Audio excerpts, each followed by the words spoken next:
In today's video, I'm going to teach you how to turn off password on Squarespace.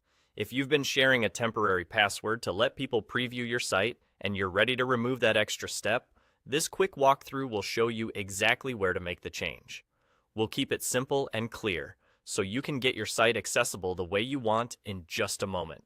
Start inside your Squarespace dashboard for the site you want to update. Look to the bottom left corner of the screen. You'll see a small gear icon there. This is the settings area for your site. Click that gear icon to open your site settings. This is where Squarespace keeps the controls that affect how your site behaves overall, including whether visitors have to enter a password to view it. In the settings panel that appears, select Website. This section holds the global settings that apply to your entire site, not just individual pages. It's the right place to adjust who can see your site and how it's presented to the public. Next, choose Site Availability. This is the control center for visibility. If your site is currently asking for a password, you'll see that it's set to password protected. That's useful during a build or when you want select people to preview your work. But once you're ready to remove the prompt, you'll switch to a different availability option here. To turn off the password, change the availability from password protected to either public or private. Public makes your site visible to anyone who visits your domain. No password prompt, no barrier, just your site loading as expected.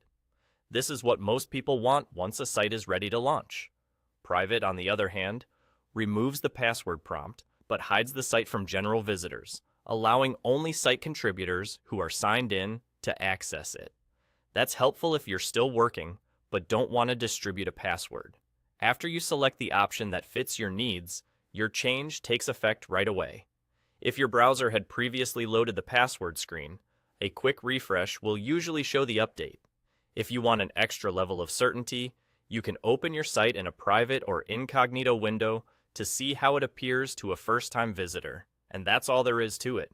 By clicking the gear icon, selecting Website, opening Site Availability, and switching off Password Protected, you control exactly how open your site is. Thanks for watching, and enjoy sharing your site without the extra password step.